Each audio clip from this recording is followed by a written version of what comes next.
Bapak, Ibu, dan Saudara yang terkasih, Shalom. Salam damai sejahtera dalam kasih Tuhan Yesus Kristus. Puji Tuhan jika kita dapat meluangkan waktu untuk menyambut siraman rohani saat ini. Terima kasih untuk kesetiaannya mengikuti renungan sapaan iman GKJ Margoyudan.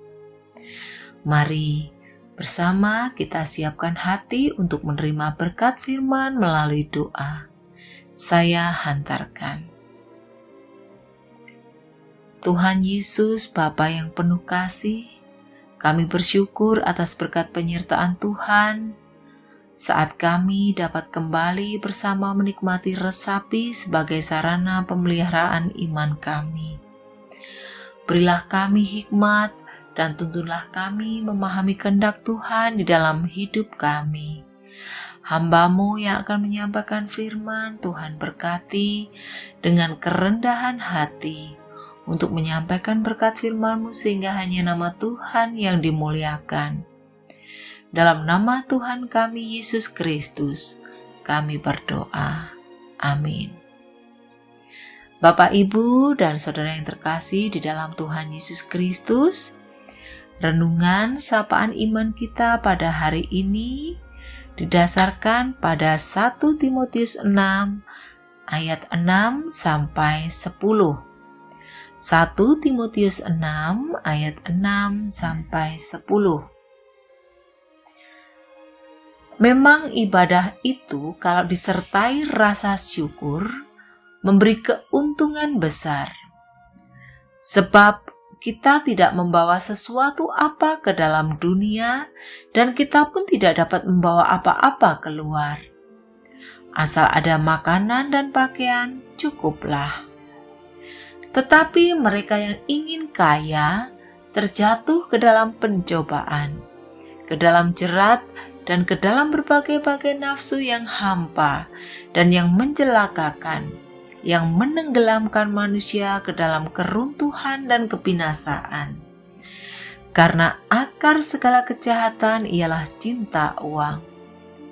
Sebab oleh memburu uanglah beberapa orang telah menyimpang dari iman dan menyiksa dirinya dengan berbagai-bagai duka. Judul renungan kita hari ini adalah Rasa Cukup. Bapak, Ibu, dan Saudara yang terkasih, perkenankan saya mengangkat cerita fabel sederhana tentang seekor burung gagak. Suatu hari, burung gagak ini melihat seekor angsa yang berbulu putih. Dia langsung membandingkan dirinya yang sangat hitam dengan angsa putih itu. Lalu sang gagak menghampiri angsa itu dan berkata, "Kamu pasti burung paling bahagia di dunia. Kamu angsa yang putih dan sangat cantik. Semua orang pasti menyukaimu." Si angsa menjawab, "Mulanya saya juga merasa begitu. Sampai saya melihat seekor burung kakatua yang memiliki 2 warna.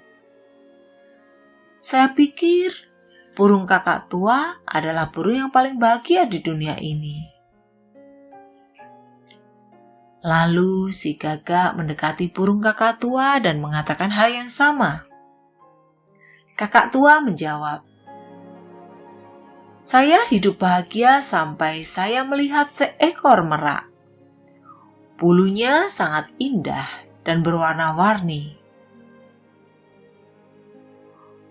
Burung gagak itu kemudian menemui burung merak dan berkata, "Merak, kamu sangat cantik.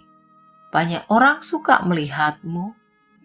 Tetapi ketika orang melihatku, mereka hanya ingin aku pergi.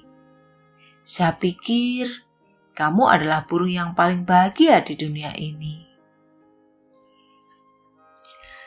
Sang merak berkata dengan sedih, "Saya pikir saya memang burung yang paling indah. Tetapi karena keindahan ini, saya terjebak di dalam sangkar dari waktu ke waktu. Saya pikir saya akan senang sekali jika bisa berkelana kemana-mana dengan bebas. Saya justru iri padamu, Gagak. Kamu bisa bebas bepergian kemana-mana. Bapak, Ibu, dan Saudara yang terkasih di dalam Tuhan Yesus, bagaimana dengan hidup kita?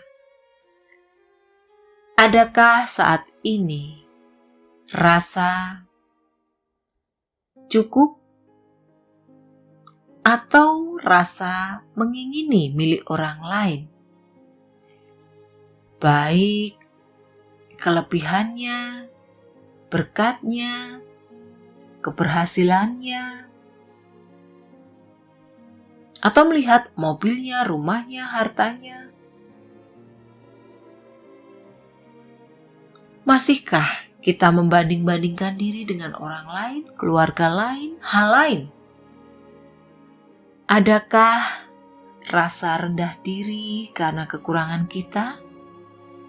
Atau malah terselip rasa iri yang membuat kita menjadi tamak, sehingga kita hanya fokus memenuhi keinginan yang membuat kita disibukkan untuk mencari dan mencari uang. Hari ini kita diingatkan, karena akar segala kejahatan ialah cinta uang. Sebab oleh memburu uanglah beberapa orang telah menyimpang dari iman dan menyiksa dirinya dengan berbagai-bagai duka. Mari kita selidiki diri kita. Adakah seluruh waktu kita fokuskan untuk mencari uang karena memenuhi keinginan kita? Memenuhi keinginan sehingga kita mengabaikan prioritas dalam hidup kita, seperti kesehatan kita, keluarga, pelayanan. Berharap sesuatu yang lebih baik terjadi dalam hidup kita tentu bukan hal yang salah. Namun yang sering terjadi ialah kita sering lupa mengingat, menikmati, dan mensyukuri semua berkat yang telah Tuhan berikan kepada kita. Kita tidak fokus pada apa yang kita miliki. Sebaliknya justru berfokus pada apa yang tidak kita miliki. Firman Tuhan mengingatkan kita agar senantiasa memiliki rasa cukup di dalam diri. Hal ini sebagai cara kita menikmati semua berkat Tuhan di dalam kehidupan kita.